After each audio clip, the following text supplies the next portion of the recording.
Jesus gave his life a ransom yonder on Calvary, on Mount Calvary, cruel Calvary, paved the way by blood that we might win a bright shining crown. Praise his holy name, salvation has been brought down, oh glory, praise the Lord. We'd like to welcome you to our Harvester podcast, and this is what we're calling a Bumper-Sowed number 3 on leadership. And we will talk about leadership in the church in just a moment, but I am Brian Kenyon, and with me are Stephen Ford, Joshua Epperson. All right, and Joshua Epperson is our guest today, and he has been serving 20-plus years coaching men and women's college-level basketball, and 1 year he was a finalist for Coach of the Year not too long ago with Freed Hardeman women's basketball team, and he has some great insight into leadership at the South Florida Avenue Church of Christ. We had asked him to speak on leadership one time, and on our 5th Sunday morning leadership class, and he did a great job, and so we asked him to come and to share some of that information with us on this podcast. And so we're going to let Josh kind of lead the discussion, and Stephen and I will comment and things. Forrest, who's usually with us, was not able to be here today, and so, but we miss him, but we will continue with this discussion. And so, Josh, what kind of things do you have for us today about leadership? Well, let it rain is what we talk a lot about on our team. And as a basketball coach, you might be thinking we're just talking about shooting threes and hopefully making them as well. And that it is part of our philosophy is we hopefully do make a lot of threes. But really it goes into what we want our principles to be based on for our team. You know, I think anything that's worthwhile and that works in this life is based on biblical concepts. And so Jesus gave us concepts that we can use for making great teams, making great congregations, great families as well. And I think that it's there for all of us that those same principles apply. And so that's what we talk about as a team. So let it rain for us, that principle we put into place as leaders is knowing what matters most and really putting it in place and preparing before things happen. I think that's a big thing for leadership is preparing for when bad things happen and good things happen. And I like that comment you made. What are we all about? Preparing. Who do we want to be? What matters most? That's it. What matters most? And that has great application in a number of ways. But we know ultimately what matters most is Christ-like character. That's right. Exactly. And if we build that character, then we'll stand the test of time. You know, character is what you got to look first for. You know, this is not an episode about recruiting, but obviously that's important in the recruiting process as a coach too. And so, but we say rain can be good or bad. And so we have to prepare for either one of those and the same way, preparation-wise. And so that gets into them. So our first principle we really get into with that for our congregation, anything else, is being a great teammate. That's the first thing that we talk about. It all starts with that. And we use a lot of the example of Noah. And we can use a lot of different examples in the Bible. But just speaking of Noah and his preparation for the ark, you think about he did that and his family did that. And we don't know. It doesn't go into all the specifics about how much different people in the family were doing as far as work on the ark. But we do know he probably did a lot of it. But he was doing that not just for himself. He was doing that for his family, and not just ultimately for his family, but eventually for all civilization, right? If he doesn't build that ark and be a great teammate, look out for other people and not just for himself, then who, I mean, the story in the Bible ends more than a lot earlier than it's supposed to. And right. so that's the start there. But I think, Jesus really talks about that a lot in his ministry, and some of his last points he makes are about that. You think about Jesus washing the apostles' feet. And what would you guys say? What were the key points he was trying to put out there when he was washing his apostles' feet? Yeah, he was doing that in reacting to the I want to be boss mentality, to the power in the kingdom type of thing, because the apostles were talking about that. And in the parallel Gospels, of course, John doesn't give us a Jesus instituted the Lord's Supper, but in the parallels, that's when all that was happening. Mm-hmm. Earlier in that chapter, who's the greatest in the kingdom? And that seemed to be, and who's the greatest takes out of the teamwork thing. It's like, who's the greatest singular, which is not the team situation. Exactly. There's also an example of humility. So he's bringing them down to understand what we are. While we are a teammate, we are servants. Right. We're serving each other. So it's not just I'm showing you how much I can do, and I'm just bringing you along with me, flunky or something like that. But no, we are equals, and we're all under particular headship. And so Jesus is under his Father's authority, and they were under his authority. And so for teammates, it's kind of a humbling experience to say, hey, we're all in this thing together under a single authority. Exactly. And that's the concept we want our athletes to understand. The greatest type of leadership is servant leadership, which is based on being humble. It's not about trying to esteem yourself more than others. You know, it's funny in the basketball circles, the biggest debate they talk about all the time is who's the GOAT, right? Yeah. Who's the greatest of all time? Is it Michael Jordan? Is it LeBron James? I mean, whoever else you want to throw in there in that conversation. Just to go on a record, you know, I mean, it's Michael Jordan. But anyway, so go on. But really, the principle is, and they were talking about this on the radio as I was coming over today, is really it's about the team. Right? Like it's who's making the team the best, because they were talking about the Oklahoma City is playing right now in the NBA Finals, and they were talking about, you know, their best player. Will he be the greatest? Will he be better than Kevin Durant if he wins it, because Kevin Durant didn't win it? Right. And so they're like, I mean, it goes back to that debate. But I think the debate is there for us as far as knowing it's about the team. It's about putting, in the sense for the church, it's about putting the congregation's needs before just your own. And for us as leaders, our congregation has to see that we are about them, not about what's just always best for us as a leader. Right. And so, yeah, and I see when you first mentioned teamwork, it made me think of Paul and Apollos. Yeah.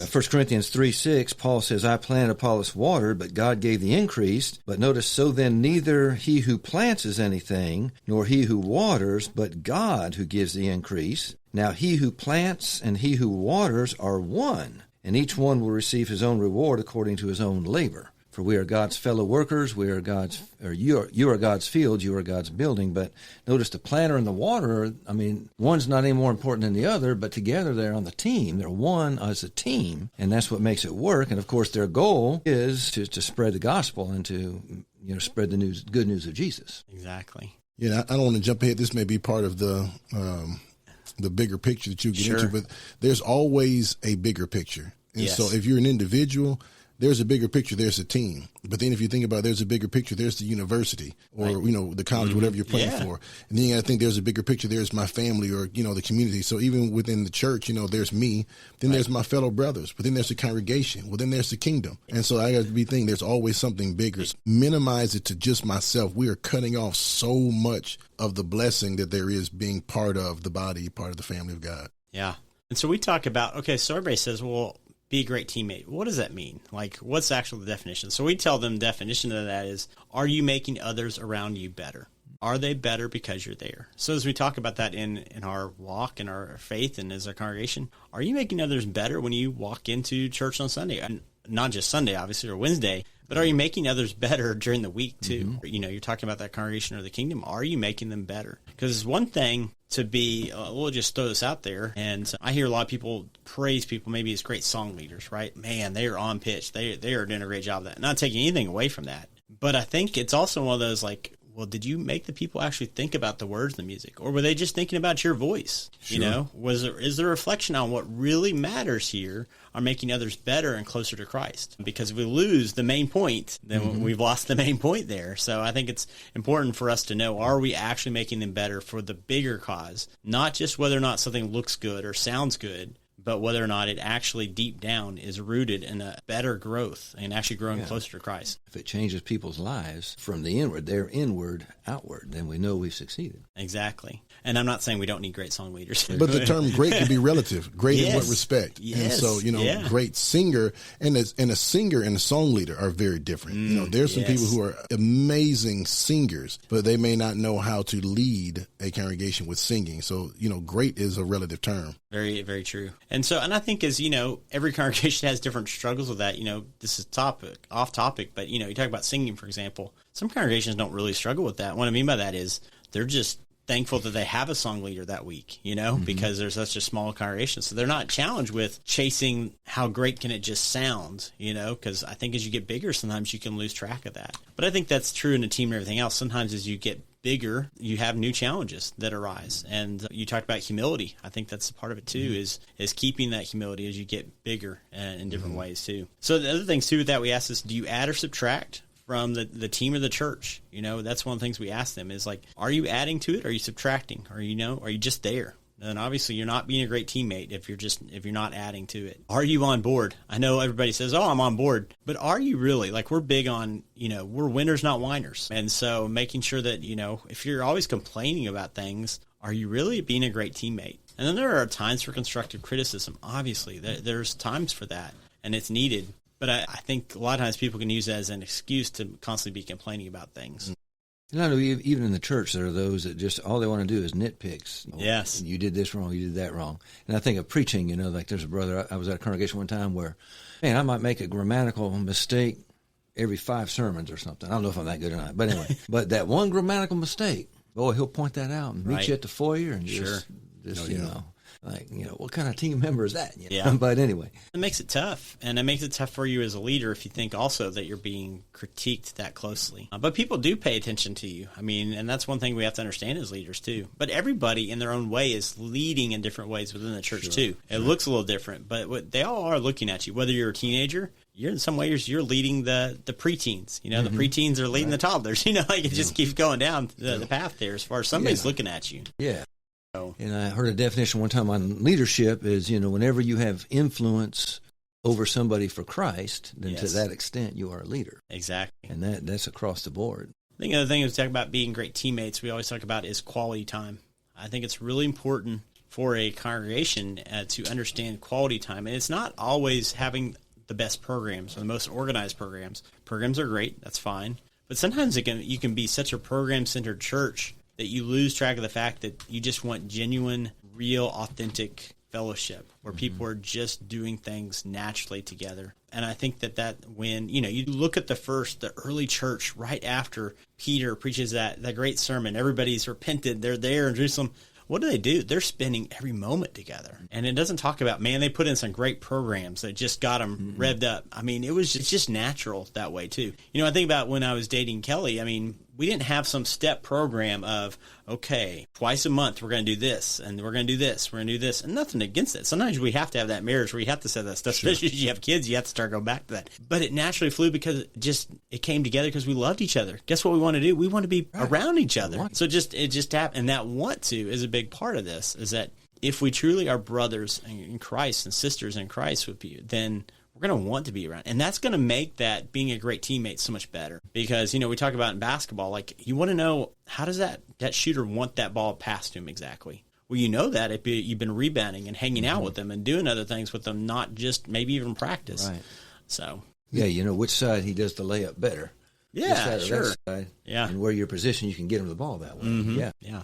One of the things that you mentioned, which I think is very valuable, is just the quality time. I love the phrasing that Mark uses in Mark chapter 3, where Jesus, he gets his disciples, but it says in Mark 3:14, and he ordained 12 that they should be with him and that he might send them forth to preach. So it wasn't just the sending them out. It was, we need time together. And the time wasn't only in the classroom. It was eating together. It was traveling together. It was perhaps laughing together. It was going through ups and downs together. It was at weddings. It was at funerals, literally, both of those. Yeah. And so that time, the true mentorship was taking place. It wasn't just like you mentioned a program, but if you're going to be a leader and you're hoping, which we would hope, all leaders would hope to do, to reciprocate or not to duplicate and make more leaders, and you need time together. You need to spend time so you know the person. What are their strengths? What are their weaknesses? How do I help you to be more effective? And you see that with some of the great leaders in the scriptures. You find that with David. You find it with Paul. You find it with Elijah. You find it with Moses. You definitely find it with Jesus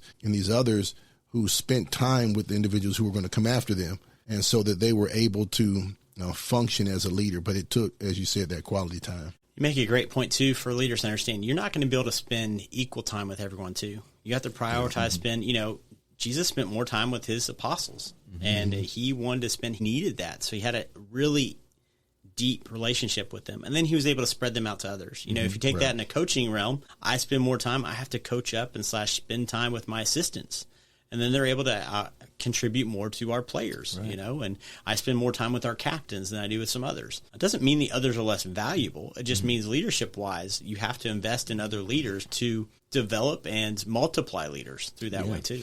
And even among the 12, there was 3 of them. He spent even more time than those. Right. Yeah. And I was reading something not too long ago talking about mentoring, that, we can only mentor just a small group of people. We can't spread it out and mentor everybody. That's right. But, and I think Jesus is those 3, Peter, James, and John, were the 3 he mentored more than the others. That's right. And that's one of the biggest things I know when I was a young coach that I did a poor job of is in X and O wise. And we ran a lot of different offenses, a lot of different defenses. And we were, at best, on a good year, we were good at a lot of them, or maybe okay. But you had to, as you start looking at practice, you had to practice all these little things. Mm-hmm. So it killed you. So now we're going to be great at one thing. We're going to get really, really deep on that one thing. And then we can do little changes out of it and stuff like that. But, and Drew Stutz, who's the men's basketball coach at Freed Harbor, I'll give him credit. He's the one that talked to me about that a lot. If you've got a pie, you start dividing that pie up in different chunks. You don't have as much anymore of any of them. And so I think that's important when you talk about leadership and investing in people. If you spread it so much, then none of the pieces are really that significant. They're not going to fill you up at all. Right. So time is important there as well. And then that helps us know our brothers and sisters in Christ. It's going to help you know the people on your team as well. So that's the first principle, is being a great teammate. It's the pivotal part. It has to be that first. And I think going with that, before we move on, he says the identifying quality of his disciples would be their love and their love from other. It's got to set them apart. And I think that's something we can't lose. We can't lose that and try to start thinking something else first. That has to be a cornerstone, is that, because Christ showed us first how he loved us, and we have to replicate that too. So that's the cornerstone for us as leaders, is embarking on making that as a principle first. Is we've got to be great teammates. We've got to be there for each other, and we have to love each other. Second is being a hard worker, as our second one we talk about a lot. Obviously, that's a biblical principle from the very beginning, right? A man shall not eat unless he works. So, and then whatever our hand finds to do, we should do it heartily. With all of our might. Lord. Exactly. So I think that's something for us, whatever we're doing. I talk about that a lot with the team, that we want this also for our congregation, anything else, that principle of wherever you're at, be there. Be a champion at what you're doing at that moment. If you're watching the movies with your kids, then be in that moment. Be invested in that. If you are at a Bible study, you need to be totally invested in that. Whatever you're doing, you've got to be there. And I think that's a struggle for all of us. I know it's a struggle for me. My phone's a big part of recruiting everything else for me. And it's a tool, but it's also a tool that really gets in the way. It's in the way because you can't focus on being there and being present with people. And so part of being a hard worker is understanding that you have to be present and putting everything into it. And that means a complete 100% focus into it. And that's a principle today that we lose track of because we want to multitask. Right? And it's like, but no, the power of focus is still the same way today as it was back then. He wants us to focus on what we're doing at the moment. Yeah, and what's key to focusing, I found, is things that we enjoy, that we want to do, we'll be focused on that. It's a lot easier to be focused on that rather than chores or something. If I think it's a chore, then I'm going to lose my focus, my drive, and all that. But, if we love the Lord and we understand our strengths, our weaknesses, and we find things that we're strong at that we want to do for the Lord, then those are the things that we're going to focus most on. But still, as you mentioned earlier, we need to focus on anything that we're put it over. We need to, focus on it. But the more we love the Lord, the more we love the work of the Lord, the easier it is to be focused on the Lord and his work. And I think part of it, too, is you have to prioritize what things you're going to focus on. Yeah. Some things have to they don't get to make your schedule. They don't get to be a priority. And so that way the things you are doing, you can focus in on. And sometimes that's the problem for some of us too, is we have to get rid of some things. I don't know if the Bible is completely a minimalist in its teaching, but in some ways it is, I feel like, that we don't need a lot of the excess that sometimes we think we need. Right. And so, but that goes into being a hard worker is getting down to those crucial things that we can work hard on as well. The saying we used to say all the time was hard work beats talent when talent does not work hard. Oh, wow. And so I think that's one thing for our teams that, we've won the past, rarely would I'd say that we were the more talented team, which could be good or bad. Maybe I'm not doing a good enough job recruiting. I don't know. But I really have always recruited people that are higher character that just outwork other people. And because I feel like at the end of the 4 years, they're going to beat that team that just had talent starting out and never worked to make it any better. And so so some of the things I put here too is, what does it mean to work hard? Part of it we talk a lot about is compete, competing to win. The Bible talks about that. Everybody runs the race, right? but really only one gets to win it.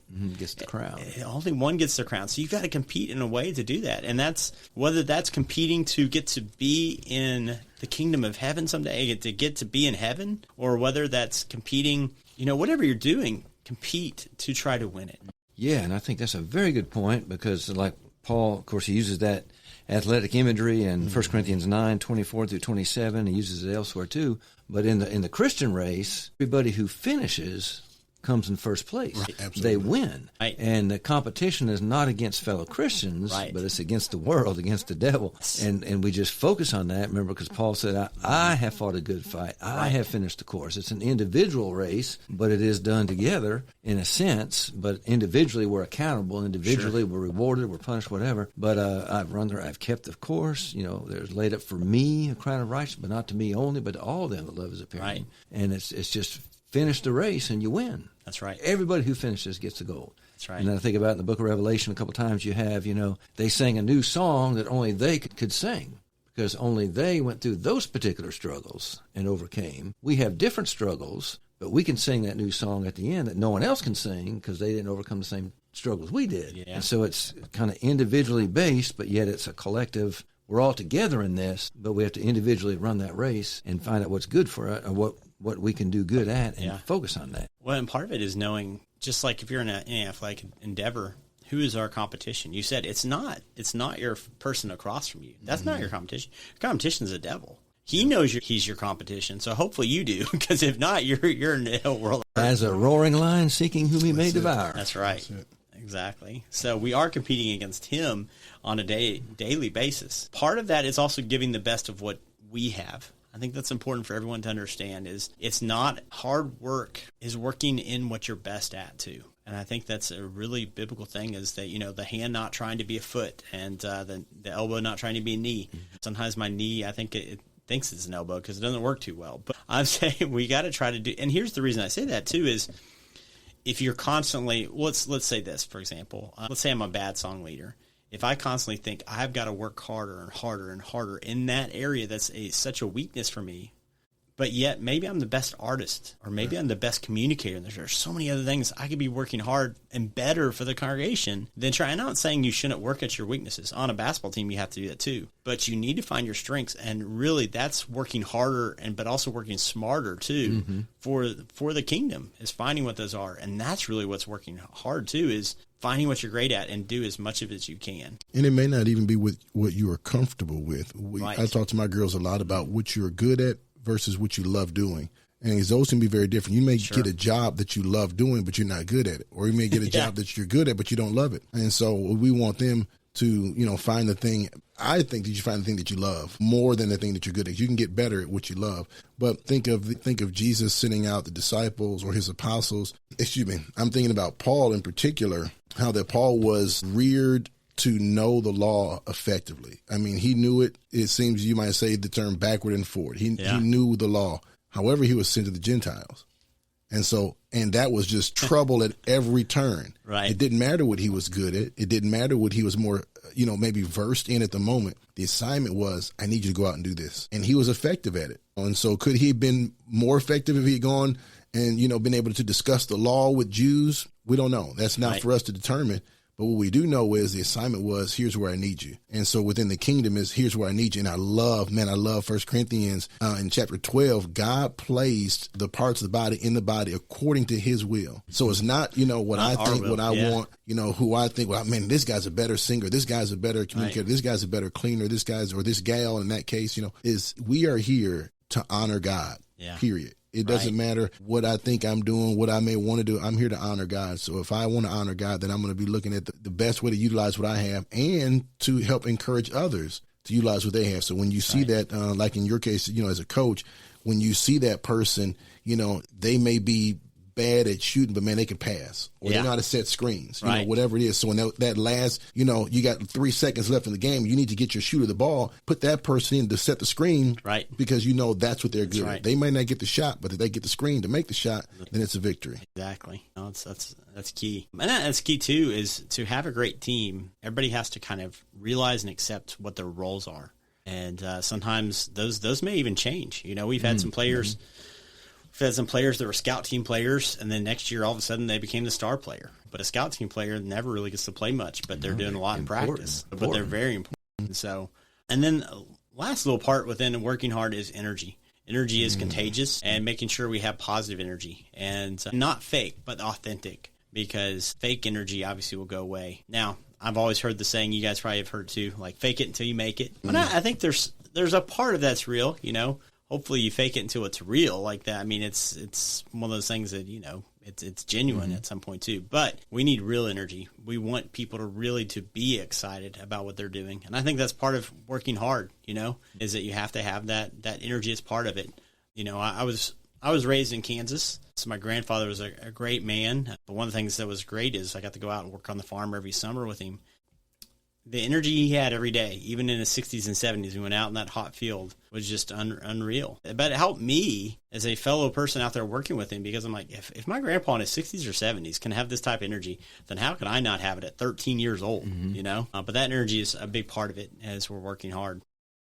If I could just throw this in with the energy, this kind of goes into several things that you've mentioned so far with, you know, the service requires love, and here with the energy. As a leader, you really have to be able to, and I'll use this term, sell the dream. If not, why would a person love what you're talking about? Right. Why would they have energy? Yes. But if you can sell the dream of, you get to honor God, you get to be a part of the kingdom, and then ultimately you will have eternal life. You get to be a part of this body. We've been called out of darkness. You can paint the picture for the person and create this buy-in. They will have that love. They will have the true, sincere, unyielding energy. They will go to the ends of the earth. But it does require a bit of, I don't want to say salesmanship, but ability to paint the picture so that people can see exactly what you're trying to communicate, and they can understand why they are essential as a part of that and why they need to be a part of it.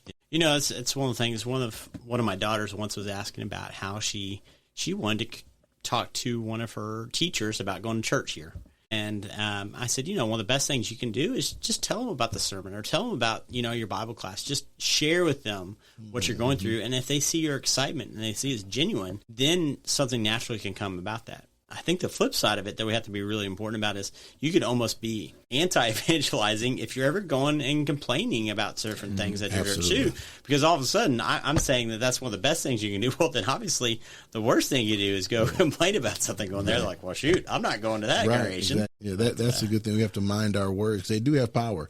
James talks about the power of the tongue. So if you go in and you're berating, you know, that preacher preaches too long, it's too hot in that building, all those people are fake, then, you know, who in the world would want to step foot in there? Exactly. Yeah. That's a great point. So that's the second one that we talk about, is being a hard worker. And then the last one that we talk a lot about is being mentally tough. Being mentally tough. And I think it goes down a lot of different principles with this. This is something that I think all of us have to grasp and really continue to get better at. Even myself here, I'm 44 years old, and I still feel like I'm not mentally tough. And maybe when I'm 70, I finally will be. I don't know. But it's important to continue growing that. You know, let's go back to the example of Noah here, for example. He's building this ark. As far as we know, we don't really know what rain had looked like at that point. But based on what we heard, it obviously was not what rain is like now. They really didn't know what it was. But yet he was building this big, not just a boat, right? He's building this huge boat. Yeah. Could you imagine what his neighbors had to be saying to him? Oh, yeah. I mean, but he every day had to keep working on that. And he had to be mentally tough for a long time. Do we know, how long was it? Like 120 years. That's my estimation. 120 years is where it talks about God was patient with them, or gave them 120 years. He would not strive. Genesis said, "Would not strive." Anyway, he would not strive with them for 120 years. Yeah. When exactly during that 120 years he's commanded Noah to build the ark, we don't know for sure. We don't know. Yeah. So long as 120 years, but even if it's 5 years, I don't know. No matter what it is, he had to be tough mentally for that. Yeah, so. And I think when I think about toughness, you know, mental toughness, spiritual mental toughness goes back to faith. You know, right. By faith, Noah prepared an ark to the saving of his house. Right. When he was warned of things not seen as yet, prepared an ark to the saving of his house, and condemned the world in righteousness by doing what God said. And so, faith. Faith is a huge yes, and you think about Paul, you know, the things that he endured, you know, faith. Right. Even Jesus endured, faith. I mean, doing his Father's will. And so that's very important. And that's what gives us mental toughness from a spiritual perspective is faith. And of course, the older we are and the more things we've been through and God has bailed us out, the more faith we can have. That, exactly. I'm facing this now, but that's nothing compared to what God did for me Yep. 10 years ago when I was Exactly. facing other things. And so that's the toughness, the mental part of it. That also reminds me of, Hebrews 11. If we're going to, faith, where does it come from? Well, I'm going to get faith by hearing from God's word. And so if I'm going to have the kind of faith that I need to, do whatever it takes to be mentally tough, like in Noah in particular, whether it's 120 years or 120 days, to preach in the face of one unspeakable wickedness. Right. And also rejection because they weren't on board. Right. And so to preach in the midst of that, one hard Sunday can be tough for preachers. Right. Yeah. And so for Noah to do that, to me, I'm thinking of he heard from God. There was revelation from God. He trusted in God. There's the faith. Yeah. But the picture was painted. He bought into the picture. Now, he could have balked at it too. Hey, what's this rain stuff? The grass is watered from this mist that comes up from the ground. Exactly. I don't know what you're talking about. It hadn't rained yet. He could have done that. But it was, hey, I heard from Jehovah. Mm-hmm. I'm buying into the picture. I'm going to do what he asked. Whether or not you think this barge is too big, you think it's too small, whether or not you think it's not going to be that bad. Hey, God said it. And I love Genesis chapter 7 because it begins with Noah did, 6 ends and 7 begins with Noah did every single thing that God asked him to do. It wasn't like, well, I bet you if I make a this color end or this shape end, it'll really be cool, but it was, hey, if God said it, I'm going to do every single bit of it because God said to do it. That's great. We walk by faith and not by sight. Amen, brother. That's it. I don't know if you gentlemen, do you guys know who Don Meyer is at all? He used to coach men's basketball at David Lipscomb back in the day, and then he ended up getting cancer and lost part of his leg. But he was a great mentor to a lot of coaches, but he had a thing he called NBA, not National Basketball Association, but next best action. And he talked a lot about that with his athletes is what's the next best action you can do here. And I think that's really important for us when we're talking about mental toughness is being able to really refocus very quickly. When we linger on the past too long, it hurts the future. You gotta forget that and go on and look to what's ahead. So give me an example. So next best action, you're dribbling down and someone steals the ball and does a layup. That's right. So next best action is what? So Get back on defense. Yes, exactly. Okay. So one of the things that's a great one, for example, let's say I turn the ball over, right? I pass it to the other team. A lot of people, they get mad, so they just go foul the person right away. Right.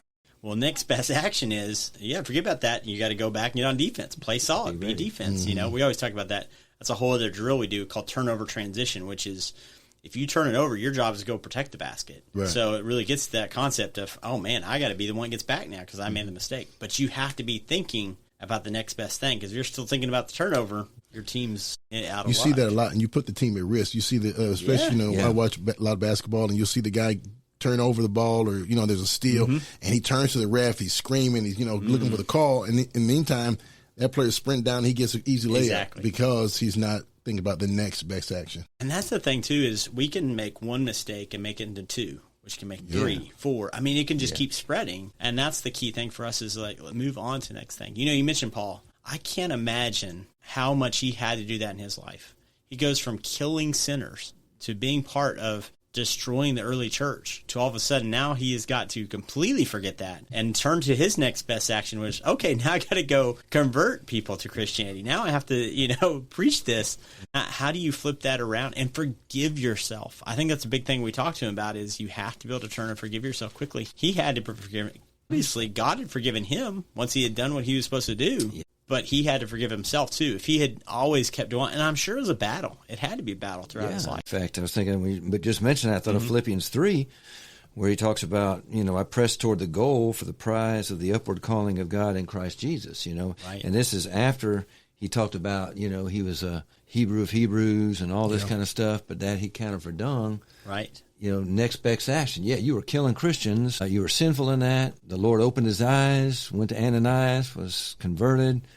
Next best action now, get on with the gospel. That's right. Don't look back. Now, he still referred to himself as chief of sinners and things like that, but his action was always forward-looking, going forward. And so that's a pretty good example. Spiritually, next best action just forget about the past so far as the mistakes and just move forward. God will take care of it. I think that's really important for all of us as leaders and different people in the congregation. Sometimes we get stuck in thinking about it. We need to see big picture. But we also have to see the next best action of what can you do next, And, you talk about the conversion stories and different things like that. A lot of times people get stuck in the fact of when you see a conversion, sometimes you'll see a couple parts of it. Well, those are the actions that were needed for that person based where they were at in that part of the story, And so because if you look at the totality of it all, you see all those actions had to be taken. It was just those were the ones they were at that point too. And so as leaders directing the congregation, okay, what is your next best action where you're based on? In invitations every week, you hear half that invitation. Part of it is about those that are not Christians yet. The other part is for a lot of us that we almost start ignoring over time is the next best action for us is, hey, do you need prayers at the church? Do you need something to help you in your day? There's a lot of people in our congregation that probably need a next best action other than us just sitting and listening to the invitation song. Absolutely. But just thinking of the next best action and the mental toughness, forgiving self, you just mentioned. One example, not to keep it as brief as possible, that I love to kind of counter is the example of Peter and Judas. Both denied Jesus in a way, and both of them demonstrated a broken heart to some degree afterward. Right. Peter went to the right source. He went to Jesus. And it clearly continued to bother him over a period of time. When he's there, he swims to shore, he's eating breakfast with Jesus on shore. You can see that it still bothers him. Judas, on the other hand, took a different route. He was overwhelmed by his mistake. He could not he went to the wrong source. Obviously, also, he went to those chief priests, and they're like, we don't want that money back. Yeah. And so now he didn't go to Jesus. He didn't find mercy. He didn't find forgiveness. He didn't find grace. He didn't find love. And so what he found was harshness. And instead of being able to kind of get over it, look to the big picture, he took his own life. And so those two really stick out in my mind and jump out as to how am I going to handle this? And you used an analogy about this big picture, little picture, I think with sports. There's a point in time where you zoom out and you see, the play go up this 30, 50-yard pass and, you're looking from way up. But then there's a time that you may say, okay, stop the film. Let's zoom in. Look at this lineman. So what did this lineman do, good or bad? Or what did this receiver do? What did that DB do? To see exactly what's happening. And so you can look at the big picture as a touchdown, but the little picture is perhaps there was a hold. Now that it gets called back or whatever. Yeah. So you got to look as a leader. You need to be able to look at the big picture, see the overall picture, but you need to zoom in sometimes and see what are the little things that contributed to where we are and what are the next things we need to do to contribute to where we want to be in the future. One of the big things with the team, I'm glad you mentioned film, it's tough on athletes, is after every game, guess what? We get to break down their mistakes, and they have to watch them in front of their teammates. And it doesn't matter if we won or lost the game. So now we try to emphasize quite a few positives too, but you have to go over the negatives so they don't happen as well. But that takes a lot to be able to be mentally tough to handle that. But that's how you become great. And you want that. The great athletes and the great people in their walk want to get better and want to see how can I get better. I think it's tough for all of us today. We all need someone, a mentor, a leader, someone that we're willing to take that criticism, that coaching, whatever word you want to use, and we got to keep looking for it. Because when we stop having that, we're not going to keep growing. And I know, obviously, we can turn to the Word and we can see it from there, and that's the best example. But I think we also need that personal relationship with somebody that can also call us and hold us accountable too. And I think, we're all men in this room, like as men, we need that too, to keep ourselves to face the challenges that we have, is that we need somebody to be able to hold us accountable, to be mentally tough, and to be able to move on when we do make mistakes too. That's good stuff. All right, very good. We're about out of time right here, but we appreciate Josh and coming with us, and he's got 2 more lessons on that in time, and so we're going to call that. And as you notice, we call this a Bumper-Sowed. The name comes from between seasons, like a radio show will have bumper music, and so this is between our 2nd and 3rd season that we will have on the Harvester podcast, but we appreciate him coming by. And so if you have any questions or comments, feel free to email us, fsop@fsop.net. And we thank you for tuning in, and we will see you next time, proverbial speaking, on the podcast. Thanks for joining us. Calvary, cruel Calvary, paved the way by blood that we might win a bright shining crown.